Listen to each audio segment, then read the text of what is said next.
and 6.4 rectangle nodes. Last time we looked at the different properties for parallelograms, but now we look at these theorems right here. We're going to try to prove that a parallelogram is in fact a parallelogram. Remember, we cannot just base it on sketches. If it looks like a parallelogram, it's not sufficient enough to just say it's a parallelogram. What we have here are main ideas: recognize the conditions and ensure the quadrilateral is a parallelogram, and prove that a set of points forms a parallelogram in the coordinate plane. Actually, we're going to be doing that next time. Alright, so let's look at the examples here. Determine whether each quadrilateral is a parallelogram. Justify your answer. And again, we have these theorems right here that tell us whether they are in fact a parallelogram. What you want to do on these pictures is identify first if they're talking about sides or angles. Here, this example right here, let's go ahead and just, for reference, label these number 1, number 2, number 3, 4, and 5.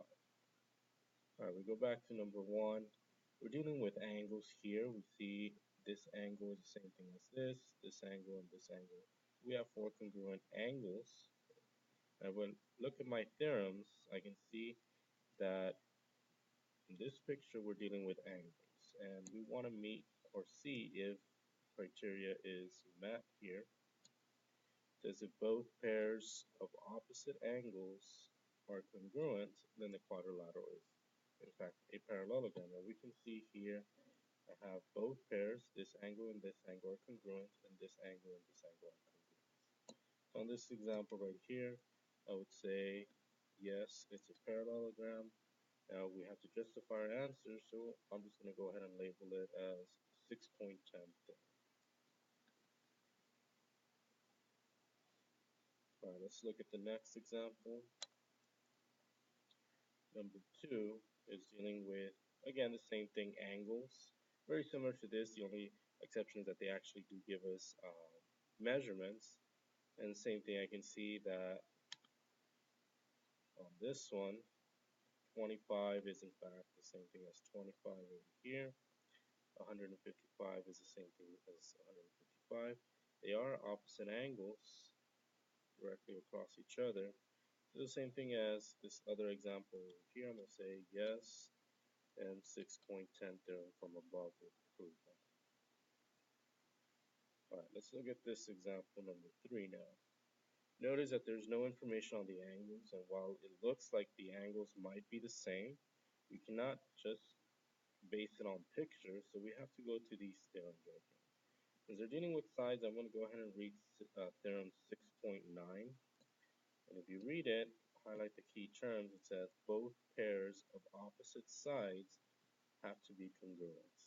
Not only this and this, but this one and this one have to be congruent. So if I look at my drawing, I only have information that these two are congruent. Remember those vertical or those bars next to the sides or the markings there indicate that those two are congruent.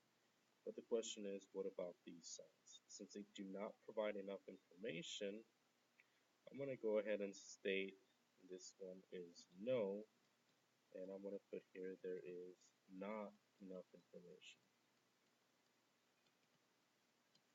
Because I do need to require these right here or some other information on the angles. Alright, this next example, I notice that there's no information on the sides, and also there is no information on the angles. So I go to my theorems. 6.9 and 6.10, again 6.9 deals with the sides, 6.10 deals with the angles.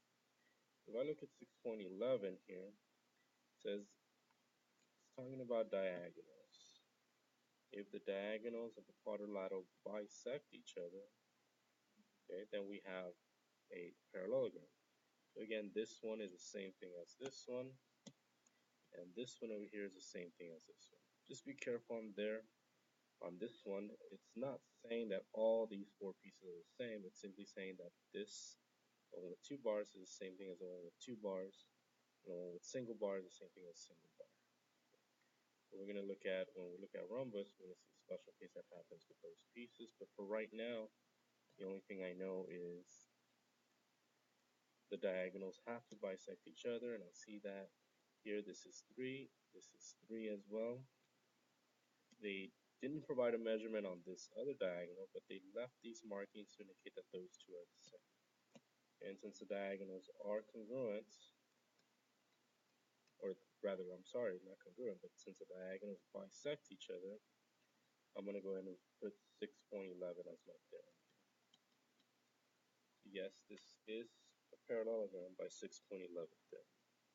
Alright, this last example, number 5, is dealing with, there's no angles, but they do indicate that the sides are congruent, opposite sides that is, and then these little arrows right here, don't forget that those arrows indicate parallel lines.